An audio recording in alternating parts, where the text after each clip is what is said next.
Welcome back into the Full Moon Podcast. We got a quick one today, about 15 minutes, talking NBA and NHL finals, little U.S. Open talk.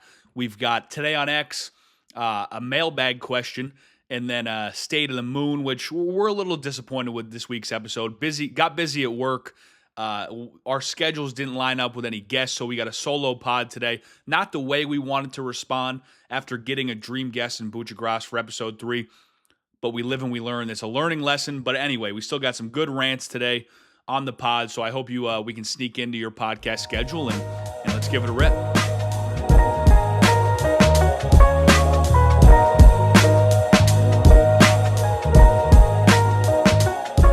All right, today is Friday, June 13th. Welcome back into the Full Moon Pod. Friday the 13th, not as spooky in the summer as it is in the fall and winter. Not as much bad juju around it, I feel like. So we're in good standing here. Let's have a Friday. A lot of stuff going on in the sports world. Finals in the NBA and the NHL, U.S. Open, things of that nature. Tough week for me.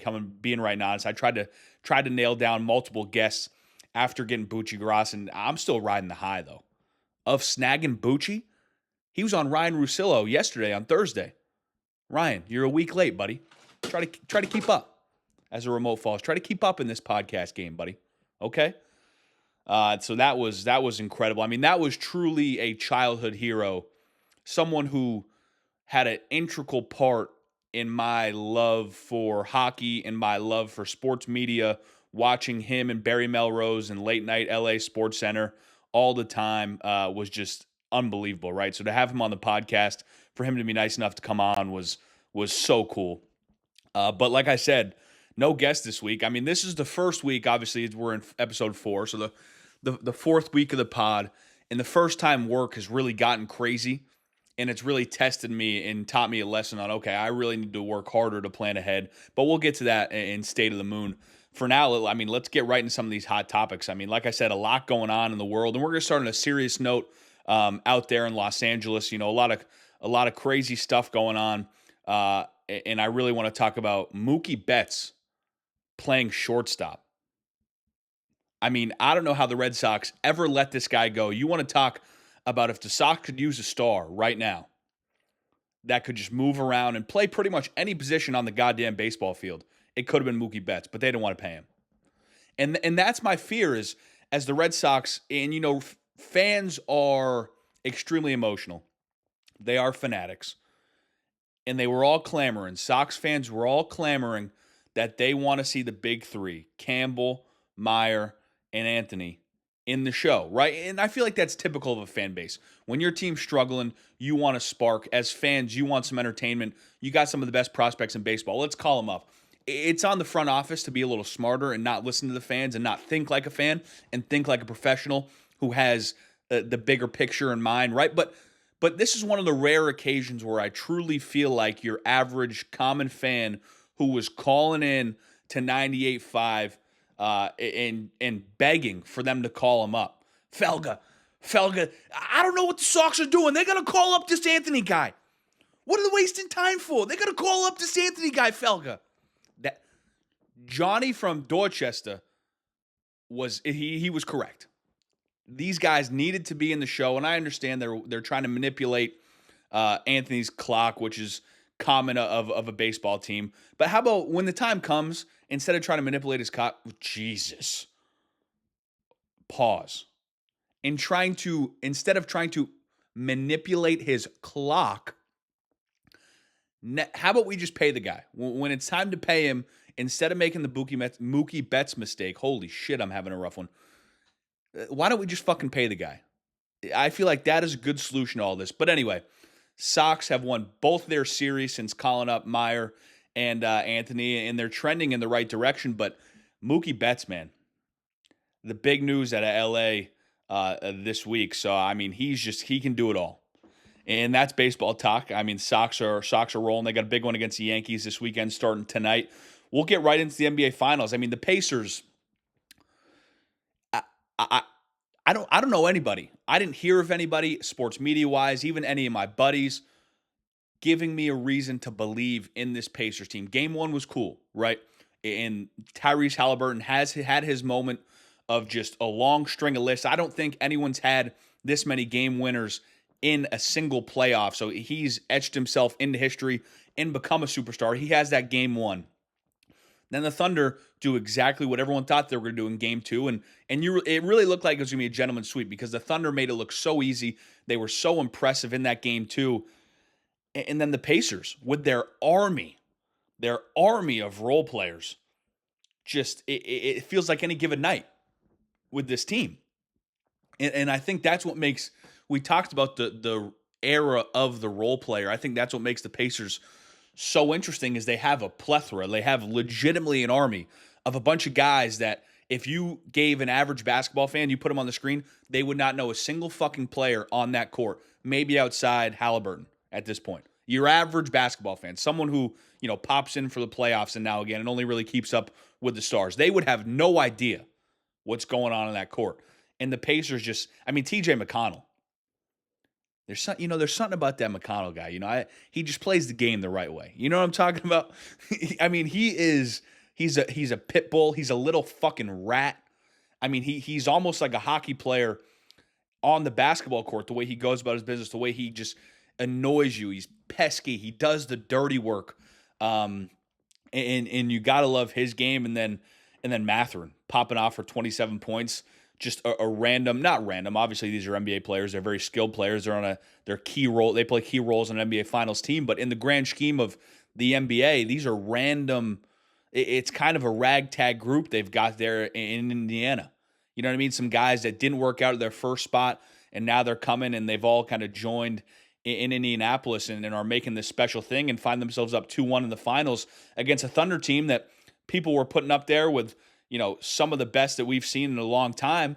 They find themselves down 2-1 with a tough game four, and we've got ourselves a series because I truly did not give the Pacers any credit after that game one. I thought after seeing game two, it was going to be gentleman's sweep, Thunder were going to roll, but we've got ourselves one, and thank God. We're going to get to it a little bit later and how the NHL has just dummied the NBA all year long, but the NBA needed this. The NBA did not need this to be a 5-game gentleman's sweep, Thunder blowing them out a couple games, maybe the NBA needed this. We've got ourselves a series, so I'm excited to follow the rest of that in the NBA Finals. And you talk about the role players, taking advantage of this new era of basketball. I don't think we've ever seen in my lifetime, and again, we talked about the Bucci Gross, right? Like the young person recency bias. I say in ever, right? It's a weird thing to just throw out there when I've only been on this earth 24 years. But this NHL season, you want to talk about taking advantage of your opportunity. I've never seen in my 24 years, and I can't imagine it's been like this much, before the NBA, before sports really became ultra popular, uber popular in the mainstream. The NHL has taken advantage of every single moment they can punk the NBA this year. Let me restart this because that was a lot of fucking nothing there those last 2 minutes. What I was trying to say is the NBA has had some issues this year, and the NHL has taken advantage of every moment they could steal the spotlight and gain and grab some of that attention that's typically, reserved this time of year for the NBA. I'm talking about the majority of the conversation, the majority of the attention, and can bring it over and got eyes on their product that is just delivered time and time again. And it started at the All-Star break while everyone is bitching about the NBA All-Star game and All-Star weekend and how there's so many problems and the players aren't bought in. They have a Four Nations tournament where NHL players, the biggest stars on earth in their sport, are laying it on the line in the middle of their season for their country. So that was a while ago. Obviously, that's been talked about. That's a win for the NHL. And then you want to talk about this playoffs. Gaining some of those eyes, using some of this new viewership they gained from the Four Nations, or maybe your average sports fan who wasn't really tuned into NHL playoffs were like, okay, let me see what this hockey's all about. Delivered. And not only delivered, giving us an unbelievable playoff and probably one of the best Stanley Cup finals in recent memory. And while some people are getting bored of the basketball, You got Pacers, Thunder, two small markets where it's not the Warriors and the Cavs. It's not LeBron versus Curry. It's not grabbing, it's not drawing in that average fan. And they flip to hockey, and you've got one of the better Stanley Cup finals of the century with two unbelievable teams that are packed with stars. And hockey is just taking it to the NBA. And honestly, I'm a hockey guy. If you can't tell, some of my buddies in the comments are like, is this a fucking hockey podcast? Why are we not talking anything but hockey? Well, because I am a massive hockey fan. I follow the game. It's probably outside of, I probably honestly know the game of hockey second to football in terms of my own, I don't want to say expertise because I never played the game. But I just follow and I like to dive in deep with it. But in terms of my fandom and what I follow, I'm probably second most knowledgeable about the game of hockey, and I love it. Because how can you not love it after watching these games? I've been bought in for my entire life, always loved hockey, always loved watching the Bruins, and now people are starting to fall in love with the sport, in a new way in this era, and it's awesome to watch. Last night was a perfect example of it. You got the fucking Florida Panthers, who are seeming to be one of the most perfect put-together playoff hockey teams of all time, who are up 3-0 in the first period in Game 4, looking to put the Oilers down 3-1 and really shut the door on this series. Everyone's fucking shitting on the Oil. Everyone's calling Florida Panthers the greatest playoff hockey team of all time. Twitter's just a hot take factory after a first period, and the Oilers respond. Down 3-0 after the first period, 3-3 at the end of 2, and we got ourselves a fucking hockey game. And they just deliver. Oilers go up 4-3. Panthers tie it. Reinhart with 19 seconds left in the third. We go to overtime. Overtime for the third game in this Stanley Cup final. It's unbelievable. This thing's going to go 7, and it's just so fun to watch. You got two superstars in Draisaitl and McDavid. Obviously, Draisaitl ends it in overtime last night, and that's like, you got the best of both worlds in terms of watching hockey, because you got the skill of the Oilers, and then you just got the little fucking pesky playoff rat that is the Florida Panthers. It's almost like they've assembled the Avengers of just playoff hockey scumbags down there in beautiful South Florida. And you want to talk, I got to give flowers to Sam Bennett for a second, because as a Bruins fan, as someone who watched the Bruins closely as they've, made pushes in the playoffs, and obviously had that greatest season ever that was ended by the Panthers as the Panthers began, this 3 Stanley Cup appearance run. I hated Sam Bennett. He's a scumbag. The way he can flip that switch and just turn into the biggest fucking rat you've ever seen when he hits the ice is impressive.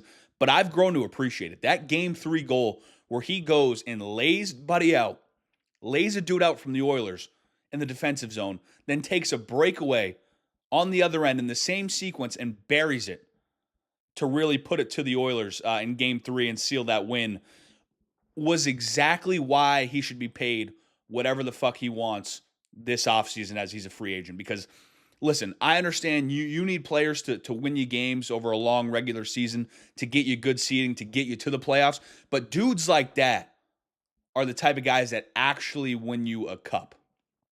And you got to give him flowers. No matter, I've honestly grown to appreciate him. Hated him for multiple seasons. Scumbag. Grown to appreciate it because his game is exactly what you would want if your team is making a Stanley Cup final push. It's skill mixed with physicality, mixed with just a psychotic nature about him. And that is why part of the reason you love hockey, the skill and the physicality, the game within the game. And they're having a moment right now. 2-2 going back to Edmonton. This one's going 7. I mean, it's just fantastic. You can't ask for much more. U.S. Open right now. The U.S. Open is my favorite major, and I understand the Masters is the Masters. And the reason I love the U.S. Open so much is because of the actual golf. The Masters is, I'm not taking anything away from the Masters by saying that. The pageantry of the Masters, the way they've built that thing up, it brings a tear to your eye every year. It's still one of the greatest weekends one of the greatest sporting events we have on the calendar year, but I'm talking about the actual golf in the U.S. Open is what makes it my favorite major.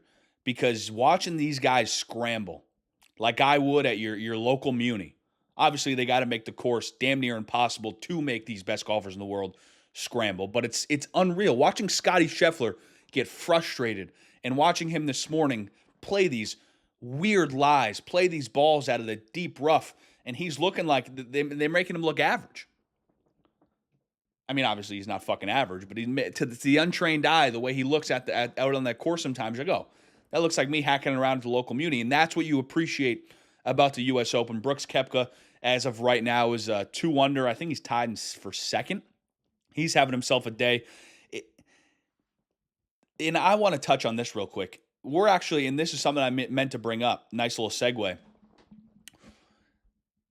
The Saudis, in the way they had momentum rolling between live golf and pro soccer, and this is all ties into Brooks Koepka, has really felt like they're running out of steam, which I really appreciate because I know a lot of people who are listening to this right now don't follow European soccer. The Saudis have been trying to poach any and every star they can get from Europe to come over to Saudi Arabia, pay them, $900,000 a week just so they can have their own little entertainment as they try to build these sports brands just off oil money. And the stars are starting to say no. And not only that, in soccer, are the stars starting to put their foot down and saying, no, European Championship, Champions League soccer, playing in that is more important to us than making, an extra couple $100,000 a week, which whoever you are, that might sound insane to me. I would probably want to be playing in the stuff that matters still because you're already making millions. You know what I mean? How much more do you really need? But to each their own. And then Live is just still not gaining any traction to me. Even when they signed the deal with Fox, it's still not pushing the needle. I've never sat down to watch a Live event. Even when I see it on, I don't even really pay attention to it. So it's good to see the Saudis kind of losing some steam, but I don't think they'll ever fully come to a halt because they have more money than God, and they never need to because losing money to them is nothing. They'll just keep shoveling money in a fire pit, just evaporating it in thin air, but that's how they're going to do business. I just hope players, like they did in soccer, put their foot down in golf, and maybe some come back and can make your average Sunday PGA round super entertaining again with some star power. But anyway, that was my Saudi money rant. All right, we'll get to some of our segments here now after that little quick recap. Today on X, not just today, this happened probably over the course of the week, but the NBA Finals have fully lost their aura. That's what the streets were talking about. That's what everyone on social media was complaining about. And it's really just kind of sums up some of the NBA's problems. They're focused on the wrong shit, man. And I understand it's the fans' fault because the fans are complaining about every little thing. So then they think they got to, make these small tweaks at shit that really doesn't matter. And they've lost sight of their money maker. They've lost sight of when they fully have the attention of the sports world, which is the playoffs, which is the NBA Finals. They've lost it. I turned on that game 1 in Oklahoma City, and you would have thought it was an NBA Wednesday on ESPN broadcast. There was nothing about it outside of a different color scoreboard that felt special. No script, no logos, YouTube TV on the court. I don't give a fuck, man. I mean, money ruins everything, huh? I mean, at some point, when are you gonna let money just completely ruin your product? Because that's what they're starting to do in the NBA. In terms of broadcast rights, in terms of how they market it, all that stuff. I mean, the NBA in-season tournament, because they were worrying about viewership, and here we go back to the NBA worried about the wrong shit. They're worried about their regular season viewership and the buzz around their game in the regular season. So they create this in-season tournament. Cool. I like the idea, trying something new. But when you look at these in-season tournament courts, they're decorated. They have the in-season tournament trophy smack dab in the middle. They're different colors. You turn it on in the middle of December, you're like, okay, this game's different. In December, you can recognize, oh, this game is different. It means something more. And then it's June, and I turn on the NBA Finals, and I think it's a fucking January Wednesday night on ESPN game. ESPN Wednesday. It's just another bag fumble by the NBA, which again has allowed the NHL to just come in and shove it right up their ass, truly. Because the NHL understands it. The NHL, a lot like football, a lot like European soccer, understands a lot of it is about the pageantry. They're showing the introductions. They've got fan shots. They're not cutting away to commercials. They're doing 7-8 minutes of just straight intros before the game even starts. They make the broadcast feel like this is the final. They build it up. They make these guys out on the ice, out on the field, look like warriors. They show the national anthem. They show everything. ISO shots, emotion before the game, emotion in the crowd, emotion from the players. And the NBA this year has just failed to do that, and I'm sure they'll respond, hopefully, because the NBA on ESPN in the playoffs used to be special, man. Mark Jackson, those slow-mo shots going into commercial break, lettering, the script on the court, even the finals, the trophy on the court, it used to be great, man. You really used to understand, oh, this is for all the marbles. This is the NBA finals. And you just don't get that vibe. So you got to hope that they can clean that up here moving on in the future. Mailbag. Listen, we need more. I know it's a small following of this podcast for right now. We need more mailbag questions, whatever you got. This is what I got today. I did a mailbag for myself. I came up with my own question.